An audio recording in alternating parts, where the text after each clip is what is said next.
Maintenance का खेल खत्म। कैसे खत्म, मैं बताना चाहूंगा आपके।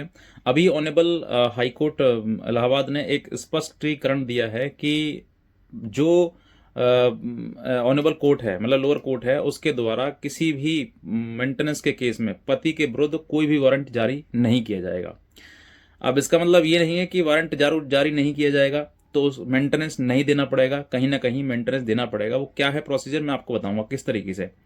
कि मेंटेनेंस, अगर आपके ऊपर मेंटेनेंस का रिकवरी आ गई है, या फिर मेंटेनेंस के लिए आपके पास वारंट आ गया है, या फिर गिरफ्तारी आपकी सुनिश्चित कर दी गई है कोर्ट के द्वारा, तो पहली बात तो ये सब कुछ अवैध है। ठीक है, ऑनरेबल हाई कोर्ट ने स्पष्ट कर दिया है कि इस तरीके से अमानवीय व्यवहार नहीं किया जा सकता है, क्योंकि पति के भी जीने के अधिकार है, उसका भी अपना राइट है।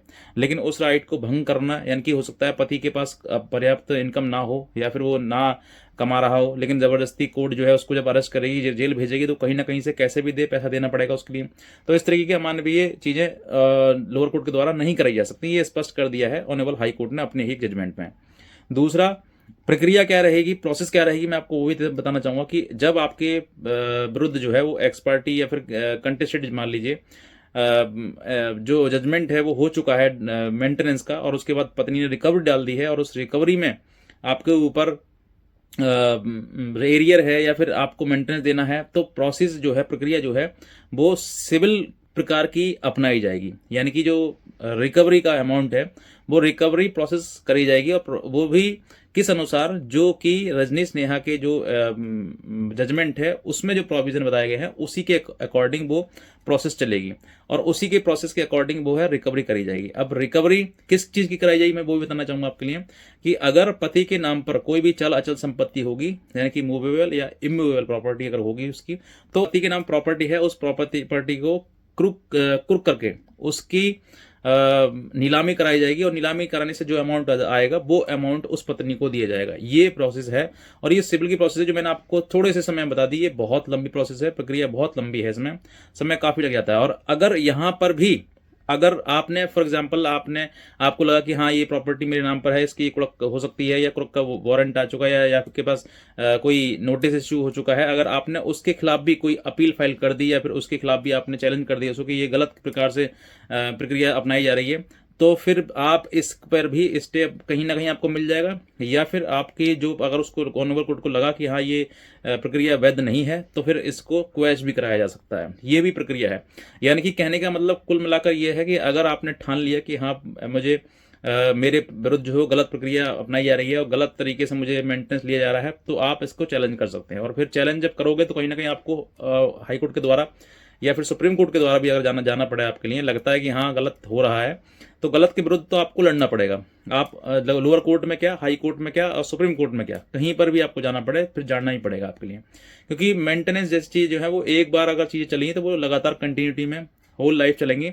और कब तक, जब तक वो शादी नहीं कर ली। और शादी का देखो जेन्युइन चीजें हैं, शादी अगर उसने कर भी लिए तो वो आपको बताई नहीं जाएगी। अगर वो काम कर भी रही है, ऐसे बहुत सारे माता पिता हैं जो अपनी बेटी को अपने घर रख लिया है, उन्होंने ससुराल से छुड़ाकर अपने मायके में अपने घर रख रहे हैं, और रखने के बाद जो उससे कह रहे हैं तुम जॉब करने जाओ, तो वो जॉब भी कर रही हैं, अपनी बात छिपा भी रही हैं, मेंटेनेंस भी ले रही हैं। और वो कहीं ना कहीं, देखिए नेचुरल चीजें हैं ये, अगर लड़की कहीं और जा रही है तो कहीं ना किसी से उसकी फ्रेंडशिप दोस्ती वगैरह होगी, बॉयफ्रेंड भी बनेगा उसका। अब ये बताएगी तो है नहीं पापा को आके पापा मेरा बॉयफ्रेंड है, वो कहीं ना कहीं वो चीजें, ये जेन्युइन चीजें हैं जो कि आप इनसे इनकार नहीं कर सकते। अगर बेटी शादी के बाद कहीं जा रही है तो कहीं ना कहीं चीजें होती ही हैं। आप, मैं खुल के नहीं कहना चाहता हूं, लेकिन बात आप समझ लीजिए कि जहां पर प्रक्रिया हो रही है, जिस चीज की चल रही है, तो वो माँ बाप भी गलत कर रहे हैं कि अपनी बेटी को अपने घर पर रख के वो जॉब के लिए तो भेज रहे हैं, लेकिन अपने पति के, उसके पति के पास नहीं भेज रहे हैं। तो ये एक पिता की भी जिम्मेदारी बनती है कि मैंने बेटी जब शादी कर दी तो वो उसके पास ही रहे, जैसे रहे, सुखी रहे, दुखी रहे, जैसे भी रहेगी, अब वो वहां पर रहेगी, मेरे पास क्या करेगी। तो अब छिपाकर भी मेंटेनेंस की मांग करी जा रही है, मेंटेनेंस कराया जा रहा है। यानी कि माता पिता भी ना दामाद के साथ ठीक कर रहे हैं, ना अपनी बेटी के साथ में ठीक कर रहे हैं। वो कहीं ना कहीं इन सब चीजों को संलिप्त कर रहे हैं कि भाई तुम कैसे भी हो, कितना भी फ्रॉड हो, कितना भी झूठ हो, बस मेंटेनेंस लो। तो ऐसी प्रक्रिया से आपको बचना है, और आपको कहीं ना कहीं पर भी ऐसी कभी भी परिस्थिति सामने आती है कि हाँ झूठ सामने वाला बोल रहा है और झूठ के आधार पर मेंटेनेंस लिया जा रहा है, तो मैं कह रहा हूं आप लड़िए, स्ट्रांग बनिए। लड़ना तो पड़ेगा ही पड़ेगा। एक महिला की वजह से, जो गलत महिला है, उसने आपके घर में आकर आपके तमाम लोगों के लिए ऊपर मुकदमा दर्ज कर दिया, आपकी माँ के, बहन के, भाभी के, मामी के, तमाम लोगों के ऊपर मुकदमा दर्ज कर दिया, तो एक ही महिला है वो, उसी के साथ गलत हो रहा है। बाकी जो पति के घर में 4-5 महिला हैं, वो महिला नहीं है क्या? वो स्त्री नहीं है क्या? क्या महिला उसी के लिए सब कुछ न्याय है? बाकी किसी के लिए कोई न्याय नहीं है? तो ये सब चीज़ें जो है कहीं ना कहीं आज के टाइम में इतना फ्रॉड चल रहा है, महिलाओं के द्वारा इतने मुकदमे झूठे दर्ज करवाए जा रहे हैं, उनको पता ही नहीं चल रहा है कि मेरी जिंदगी तबाह हो रही, खराब हो रही, बर्बाद हो रही, क्या हो रहा है। वो सिर्फ और सिर्फ बस अंधी लड़ाई लड़ रहे हैं, कोई नियम की लड़ाई है ही नहीं, कोई सच्चाई लड़ाई है ही नहीं, सब झूठ पर ही आधारित चल रहा है सब कुछ। कोई मुकदमा उठाकर देख लो, हर माँ बाप से आप पूछ देख लो, सास ससुर से पूछ लो, कि वो यही कहेंगे मुकदमा मेरे पर झूठा है। और सच्चाई यही है कि जिस भी मुकदमे को आप देखोगे उसमें कोई एविडेंस आपको मिलेगा ही नहीं, सिर्फ और सिर्फ झूठी मनगढ़ंत कहानी कि उसने ऐसे कर दिया, वैसे कर दिया, कोई लॉजिक है ही नहीं, कोई कारण है ही नहीं, बस सिर्फ और सिर्फ लड़ाई लड़ी जा रही है। किस लिए मुकदमे करे जा रहे हैं, किस लिए जीवन बर्बाद किया जा रहा है, किस लिए पता नहीं, किस लिए बस चल रहा है।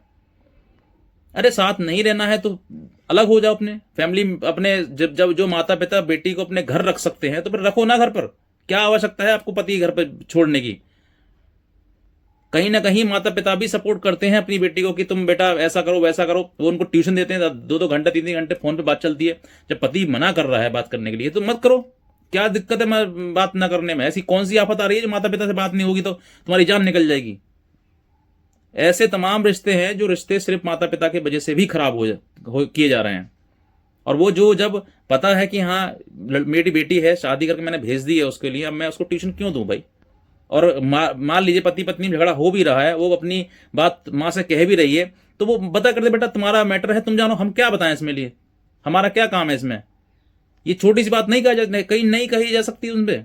अगर झगड़ा कर भी रहे हैं तो वो अपने पति पत्नी है, अपने झगड़ा करेंगे, आज झगड़ेंगे, कल झगड़ेंगे, परसों झगड़ेंगे, फिर एक हो जाएंगे। तुम्हारा क्या मतलब है उसमें?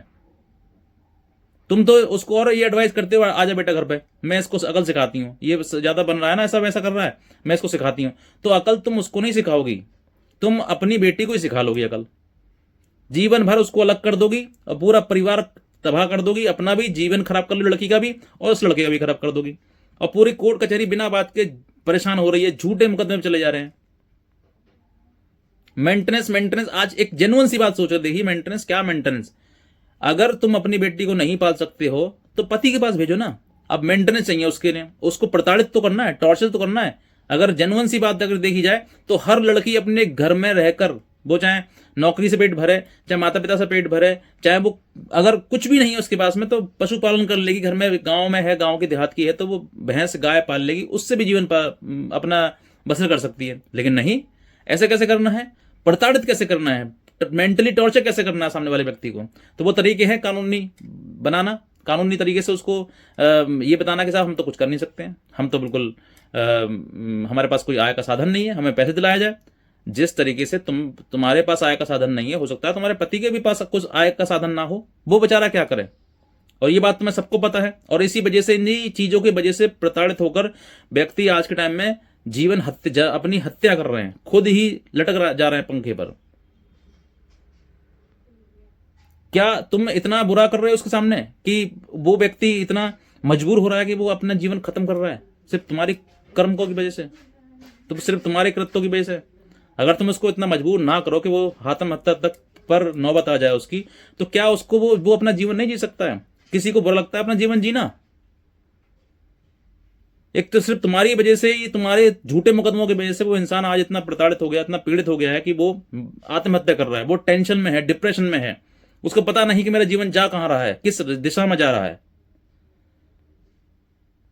लेकिन तुमने झूठे मुकदमे दर्ज करके अपने बीच में और उसके बीच में, दोनों के बीच में सिर्फ और सिर्फ एक दीवार खड़ी कर दी है, जो टूटे ना टूटे कभी भी, सिर्फ तभी टूटेगी जब रिश्ता टूटेगा। क्योंकि वो मानसिक रूप से आप भी परेशान है, ऐसा नहीं कहता मैं आप परेशान ना हो, परेशान तुम भी हो, परेशान वो भी परेशान है, दोनों भी परेशान हो। लेकिन किस वजह से? कोई ना कोई ऐसी जिद होगी कि बस यही करना है मुझे, तो माननी नहीं किसी की बात। तो आपके सामने अगर ऐसी परिस्थिति आ रही है कि भाई हम कमा सकते हैं तो कमाओ ना, अपने पैसे से अपने जो करना है अपने करो, अलग रहना है अलग रहो, साथ रहना है साथ रहो। किस बात की मुकदमेबाजी तुम्हारे बीच में? और अगर तुम्हारे बीच में मुकदमेबाजी हो गई है तो सिर्फ मुकदमे पर निर्भर रहो ना, फिर घर जाने की बात क्यों करते हो कि मुझे तो उस घर में जाना है? तुम्हें मुकदमा भी करना है, तुम्हें घर में भी जाना है, तुम्हें मेंटेनेंस भी चाहिए, तो सब कुछ तुम्हारी हाँ में हाँ होनी चाहिए, जो तुम चाहो वही हो। उस व्यक्ति का कोई जीवन नहीं है जो व्यक्ति अपना परिवार में जिस परिवार में तुम आए हो उस परिवार की बात मानो, उस पति की बात मानो, अपने आप जीवन ठीक हो जाएगा तुम्हारा। ना तुम्हें किसी के पैर पकड़ने की जरूरत पड़ेगी, ना तुम्हें कुछ करना पड़ेगा। तुम वकील के लिए सर फोन करके, हेलो हाँ सर, सर आज मेरी तारीख में क्या होगा, सर मुझे पैसे दिलवाइए जाए, सर मेरा बच्चा है। आपका बच्चा थोड़ना है, जब बच्चा उसका भी तो है। सारी जिम्मेदारी तुमने अपने ऊपर ले ली, साहब मेरा बच्चा मेरा बच्चा मेरा बच्चा। अरे जिस बच्चे को तुमने जन्म दिया है वो बच्चा किसी दूसरे के द्वारा भी तो हुआ है ना, उसका भी तो अंश है ना तुम्हारे उस बच्चे में। तो जिम्मेदारी सिर्फ तुम्हारी बनती है क्या? उसकी जिम्मेदारी नहीं बनती जिसने बच्चा पैदा किया है। लेकिन तुम जिम्मेदारी उसको निभाने कहां दे रहे हो? तुम बच्चे लेके अपने मायके में आ गए, अब वो बेचारा सर टेके तुम्हारे पास, मत्था टेके, क्या करे? तुम फिर भी नहीं जा रही हो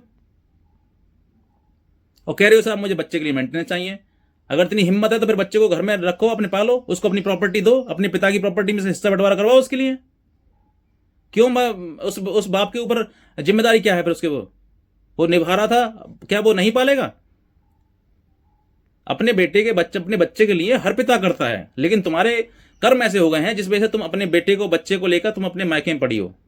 तुम अपने साथ में रहो, उसको साथ में, जिसका बच्चा है उसको दो कि भाई बच्चा तेरा है, तू भी संभाल मैं भी संभालूं। मेरा काम है घर में रहकर खाना बनाना, तुम्हें भी खाना खिलाना, बच्चे को खाना खिलाना और अपने पति को भी खाना खिलाना, लेकिन तुम्हारा वो काम नहीं है। ऐसी बहुत सारी महिलाएं हैं जो झूठ बोलकर मुकदमा करती हैं कोर्ट में और कहती हैं सर मुझे खाना नहीं दिया, मेरे को घर में रहने के लिए वस्त्र नहीं दिए, कपड़े नहीं दिए मुझे। मैंने उससे एक सवाल कर लिया, मैंने कहा अगर तुम्हें खाने को खाना नहीं दिया तो तुम ये बताओ बनाता कौन था खाना? अब वो फंस गई उसमें कि अगर मैं सास को कहूंगी तो मैं क्या करती थी, अब मैं कहूंगी तो फिर मुझे खाना कैसे मिले, खाना कौन देगा? जब उसने कहीं ने घुमा फिरा कर कहा सर खाना तो मैं ही बनाती थी, तो मैंने जब खाना तुम बनाती थी तो खाना देगा कौन तुम्हें? कोई अलग से सेपरेट व्यक्ति आएगा तुम्हारे मुंह में लगाने के लिए? ये सब जो है, ये सब फ्रॉड भी गिरी चल रही है। सारे मुकदमे इतने भी हैं। हर महिला आज के टाइम में सशक्त है, और अगर नहीं सशक्त है, वो नहीं कर सकती है, तो अपने पति के पास रहे, ना जाए किसी को छोड़कर। क्यों मायके में पड़े हो तुम? मुकदमा करने के लिए या तारीख पे तारीख लेने के लिए?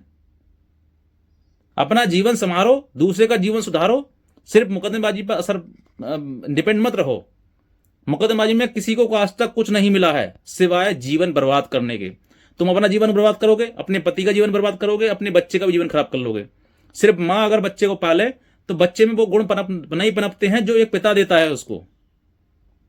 तुम भी किसी के बच्चे हो, तुम भी किसी की बेटी हो या बेटा हो किसी के भी, तुमने भी तो माता पिता दोनों का ही प्रेम लिया होगा, दोनों की परवरिश ली होगी तुम्हारे पास, तभी तो तुम आज इस लायक हो। अगर तुम्हें सिर्फ और सिर्फ मां का दिया जाता प्यार या मां की परवरिश दी जाती तो क्या पिता के गुण आपके अंदर आते? जब बच्चा जैसा रहता है वैसा ही ढलता है, कच्ची मिट्टी होती है बच्चा, उसको जो बनाओगे बन जाएगा। लेकिन आप तुम समझते नहीं हो बात को। बहुत सारी ऐसी महिलाएं हैं जो सिर्फ झूठ के आधार पर मुकदमा चलाई जा रही हैं। क्यों लड़ रही हैं? पता नहीं क्यों लड़ रही हैं। बस मुकदमा मेंटेनेंस चाहिए मुझे, मेंटेनेंस अब नहीं मिलेगा। एक समय था जब दहेज का मुकदमा 498 का मुकदमा जब होता था ना, तो परिवार का जन जन जिस पर भी नाम लिख दिया वो जेल जाता था। इतना दुरुपयोग हुआ, और बस सुप्रीम कोर्ट ने उसमें स्पष्ट गाइडलाइन की गई कि कोई भी जेल नहीं भेजा जाएगा। इसमें सेक्शन 41 का मैंडेटरी कर दिया है नोटिस रिसीव करना। अब जैसे ही 41 का नोटिस रिसीव करोगे उसकी गिरफ्तारी बंद। मैंडेटरी समझते हैं, जरूरी है अब ये। मैंडेटरी ऐसी जैसे रिसीव होगा वैसी गिरफ्तारी खत्म। सेक्शन 498 का बहुत ज्यादा दुरुपयोग हुआ, उस वजह से 498 बंद कर दिया। अब मेंटेनेंस के में लोग जो है वो जेल भिजवा रहे थे, इसलिए अब जेल का प्रोविजन मेंटेनेंस के भी में खत्म कर दिया। अब साधारण रिकवरी रहेगी, सिविल प्रक्रिया। सिविल का मतलब समझते हो? 10 साल लग जाते हैं मेंटेनेंस लेने के लिए। जो तुम 4-5 साल मेंटेनेंस लेने के लिए कोर्ट में भागते दौड़ते हो ना, उतना अपने पति के पास भाग दौड़ लो। हो सकता है वही तुम्हारे लिए अपने घर में रखे और सब कुछ अच्छा कर दे। तुम जितने पैर वकीलों को पकड़ते हो, जितने जज के लिए रोते बिलखते हो, उतने अपने पति के सामने रो लो बिलख लो। अपने पति ससुर के सामने अपनी जानकारी ले लो, अपने बारे में देख लो कि साहब हम कहाँ जाएंगे। कोर्ट में कचहरी में तुम जितनी भी शिकायत करते ना, वो सब तुम दंड देने के उद्देश्य से करते हो, इसको दंड दिया जाए। लेकिन तुम ये नहीं समझते हो कि ये दंड दोगे, दे किसको रही है दंड में, दिलवा किसको रही है दंड में? अपने पति को, अपने जहां मुझे रहना है, जहां मुझे जीवन व्यतीत करना है, उसके लिए। जीते जी नर्क कहीं ना कहीं भोगने के कर्म करते हो तुम लोग। मेरी बात में कड़वी लग रही होगी, लेकिन मैं बात कड़वी इसलिए कह रहा हूं क्योंकि कोई नहीं चाहता है आज के टाइम में किसी का घर परिवार टूटे, लेकिन तुम अपने अनुसार ही अपने कदमों पे अपने पैरों में कुल्हाड़ी मारने का काम कर रही हो। ऐसा काम कोई मत करो जिस वजह से हमारा आप सोच कर देखो कि तुम मायके में हो। एक फॉर एग्जाम्पल मैं कहता हूँ, सॉरी लंबी हो रही वीडियो, लेकिन कुछ बात बताना चाहता हूँ आपके लिए। आप मायके में हो, मायके में रहकर किसकी नाक बड़ी हो रही है बताओ? कौन सम्मान से जी पा रहा है? क्या तुम सम्मान से जी पा रही हो? क्या तुम्हारे भाई सम्मान से जी पा रहा है? क्या तुम्हारे पिता सम्मान से जी पा रहे हैं? क्या तुम्हारी माँ सम्मान से जी पा रही है? कौन सम्मान से जी पा रहा है? लेकिन तुम्हें तो अपनी पड़ी है। तुम्हारी वजह से कितने लोगों के ऊपर एक गलत आरोप लग रहा है कि भाई इसकी लड़की घर पर है, पता नहीं क्या कर रही होगी। मैं समाज की बता रहा हूं, मैं अपनी नहीं कह रहा हूं। समाज बहुत कुछ सोचता है जो तुम अब भाप नहीं पा रहे ना, जो तुम अब समझ नहीं पा रहे, वो बहुत कुछ समाज सोचता है। तुम्हारे अड़ोसी पड़ोसी, तुम्हारे रिश्तेदार तुमसे जब भी तुम कहीं फंक्शन में जाओगी, अच्छे कपड़े पहन के जाओगी ना, तुमसे सवाल पूछ ले जाएंगे, वो तुम्हारा मुकदमा तो खत्म हो गया या चल रहा है? और वही महिला जो तुमसे पूछ रही है वो थोड़ी दूर जाकर कहेगी कि इसने अपने पति मुकदमे कर रखे हैं, छोड़ के बैठी है अपने घर। और भी ना जाने कितनी कैसी कैसी बातें होती हैं। तो क्यों इतना अपमानित करना है किसी को? और तुम जिस पर पति पर मुकदमे कर रही हो, तुमने वो भी अपना अपमानित कर दिया है। वो सास ससुर जो तुम्हारे थे, जिन्होंने तुमको हंसी खुशी अपने घर लेकर आए थे कि भाई हमारी बहू है, घर आएगी, आज उनकी आंखों में देखो जाके वो आंसू रो रहे हैं। वो अपनी जिंदगी में एक कलेश टेंशन पैदा कर दी उन्होंने। बहुत सारे लोग इस चीज में मृत्यु हो चुकी है, अटैक आ चुका है उनको, क्योंकि एक सम्मानित व्यक्ति को कोर्ट कचहरी चीजें शोभा नहीं देती हैं। तुम्हारी वजह से सब कुछ। और पता ना कितने लोगों ने आज के टाइम में हत्या कर ली है, अपना जीवन खत्म कर लिया है सिर्फ तुम्हारी वजह से। ऐसा तुम क्यों कर रही हो? अपने लिए देखो, अपने थोड़ी सी ईगो के चक्कर में बस कि साहब मेरा पति रखता नहीं है मुझे। अरे शादी करके लेगा, तुम रखेगा क्यों नहीं? ऐसे क्या दुश्मनी है उसकी जो तुमसे पहले थी, जो अब वो निकाल रहा शादी के बाद तुमसे? क्या पहले से कोई दुश्मनी थी तुम्हारी? सिर्फ और सिर्फ अपना जीवन खराब करना, मेंटेनेंस 498, दहेज मुकदमा, ये सब मुकदमों के बारे में, ये सब कुछ एक जीवन बर्बाद करने के उद्देश्य है और कुछ नहीं है। लास्ट में फाइनल में आप देखोगे कि जब आपको बहुत लड़ाई लड़ लोगे, मुकदमा करते करते करते करते जब थक जाओगे, तब लास्ट में यही रहेगा कि आप अलग हो जाओ। शुरुआत क्यों करी थी ऐसी जीवन की? इसीलिए मैं स्पेशली मैं किसी के ना फेवर में हूं ना अगेंस्ट में, मैं कुछ नहीं कहना चाहता हूं। बस ये कहना चाहता हूं कि आप अपने परिवार को संभालिए। शादी जहां हो गई है वहीं पर आपका रहने का उद्देश्य है, अधिकार है, लेकिन उस अधिकार को अपने पति के प्रति होना चाहिए। ये नहीं कि अपने पति की, ससुर की झूठी बातें बना बनाकर शिकायत कर रहे हो, उनको सजा दिलाने के काम कर रहे हो, उनको अपमानित करवा रहे हो। वो तुम्हारी वजह से बेचारे जीवन अपना, जो बुढ़ापे में एक अच्छा जीवन जीने की उम्मीद थी उनकी, वो जीवन उन्होंने त्याग दिया है। सम्मान से नहीं जी पा रहे हैं, उनके घर पर रोज वारंट, सम्मान, पुलिस तमाम जा रही है। ऐसा कौन सा क्राइम कर दिया?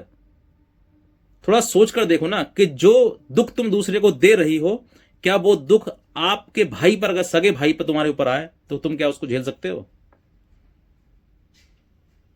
इसीलिए थोड़ा सा समझिए बात को। और मेरा निवेदन है कि इस वीडियो को हर महिला के साथ, पति के हर पुरुष के साथ में शेयर जरूर करें, ताकि और भी लोग समझ सके कि वाकई इन सब चीजों का फाइनल जो कंक्लूजन आएगा ना, वो रिश्ता तोड़कर ही आएगा, आपका रिश्ता टूट ही जाएगा आपका। तो जीवन बर्बाद करने से बेहतर है कि जीवन को अच्छा किया जाए, ठीक किया जाए। और अगर फाइनली आपको लग रहा है कि हाँ नहीं बन सकती हमारे दोनों की, तो प्यार से बिना किसी कानूनी प्रक्रिया के अलग हो जाओ। ना किसी पर आरोप लगाओ, ना किसी को अपमानित करो, ना किसी को नीचा दिखाओ, और ना किसी को जलील करो। सिर्फ और सिर्फ बस ये कहो साहब नहीं बन रही तो हम अलग हो जाते हैं, भविष्य देखेंगे, जैसा भी बीतेगा हमारा जीवन वैसे बीत जाएगा, लेकिन हम अलग हो जाते हैं। एक नियम बनाइए ना जीवन भी जीने का। ऐसा नहीं किसी को अपमानित करके तुम सम्मानित नहीं हो पाओगे। इतने कह जाऊंगा। निवेदन है कि आप सभी के साथ में इस वीडियो को जरूर शेयर करिएगा, ताकि और भी लोग आंख खोल सकें अपनी, पति हो या पत्नी हो, मैं दोनों के लिए बात कही गई है। और इस बात को समर्थन करिए, सही समझिए कि हाँ वाकई सच्चाई यही है। आज के टाइम में महिलाएं जो हैं वो झूठा मुकदमा करके घर बैठी हुई हैं, और नहीं किए हुए हैं तो आप खुद देखिए, अपने अंदर झांकिए कि वाकई मेरी गलती क्या है, या फिर वाकई मैंने मुकदमा झूठे किए हुए हैं। हर महिला यही कहती है हाँ सर ये तो झूठ लिखा हुआ है, हाँ सर ये झूठ लिखा हुआ है। अरे क्यों झूठ लिख रहे हो भाई तुम? अगर कानून में आपके ऊपर कोई आरोप गलत आपके किया नहीं किया है, आपके ऊपर कोई गलत आपके किया नहीं है, तो फिर क्यों झूठा बनाना किसी को? क्यों किसी को बददुआ लेनी किसी की? पाप पुण्य कोई चीज होती है नहीं होती है?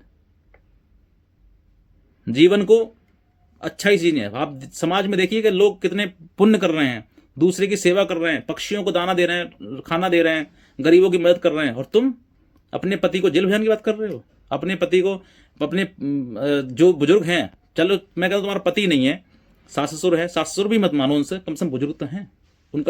उनको सास ससुर की हैसियत से नहीं सम्मान कर सकते तो एक बुजुर्ग अवस्था से तो सम्मान करो।